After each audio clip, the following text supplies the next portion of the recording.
Camille, la dromadaire, se trouvait vraiment mal fichue, et elle disait qu'elle était moche à cause de sa grosse bosse.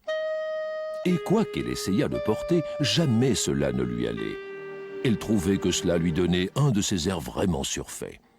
Un bal chaque année était organisé dans une petite salle au sein de son village. Camille chaque année appréhendait cette soirée, car les animaux y venaient et tous très bien habillés. Ils étaient beaux et élégants, et ainsi donc, en les voyant, elle trouvait qu'elle ressemblait à un vrai sac de pommes de terre.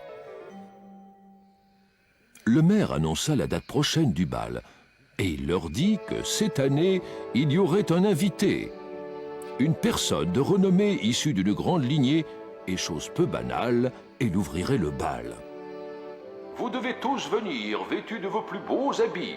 Nous devons faire bonne impression devant notre cher ami le comte.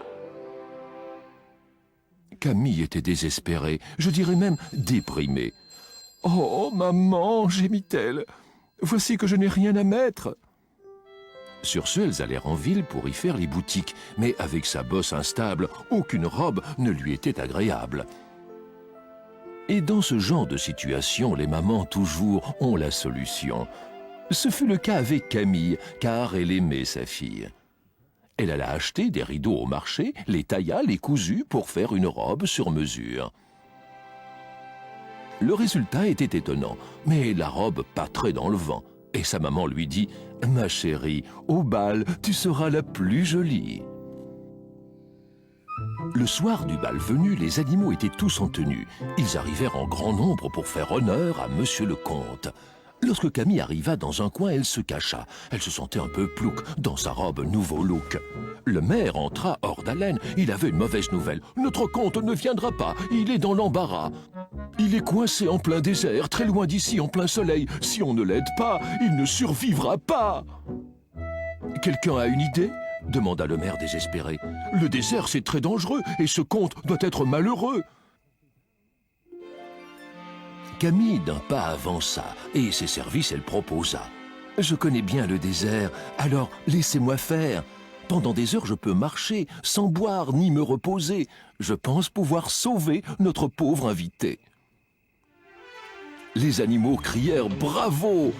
Camille but des litres d'eau afin d'en remplir toute sa bosse, comme une bouteille, mais bien plus grosse. Camille était fin prête à affronter le désert. Elle était courageuse et vaillante, et elle partit droit devant. Elle marcha et marcha, affronta une tempête de sable, puis il refit beau, mais il faisait vraiment très chaud. Soudain, elle entendit en plein désert la voix d'un homme en colère. Elle venait de dessous un capot, celui d'une superbe auto. Camille alla le saluer et lui dit « Enchanté !» Mais surpris par cette voix fluette, le comte sursauta et se cogna la tête. C'était tellement drôle qu'ils se mirent à en rire, et le comte reconnut quel idiot il était devenu. Camille dit alors « Montez sur ma bosse, ce n'est pas un carrosse, mais c'est plutôt douillet, et ainsi vous ne serez pas fatigué. » Ils galopèrent pour rentrer sous un ciel tout étoilé, et le temps de leur voyage, ils tombèrent amoureux. Ils dansèrent pendant le bal sous de nombreux applaudissements. Soudain, le comte dit à Camille « Je suis à vous pour toute la vie. » Et peu de temps après, les voilà qui se mariaient. Camille était tellement heureuse, elle était toute radieuse. La vie est vraiment bien faite, car maintenant Camille se trouve belle, puisque son comte lui dit toujours « Je t'aime comme tu es, et tu es mon amour. »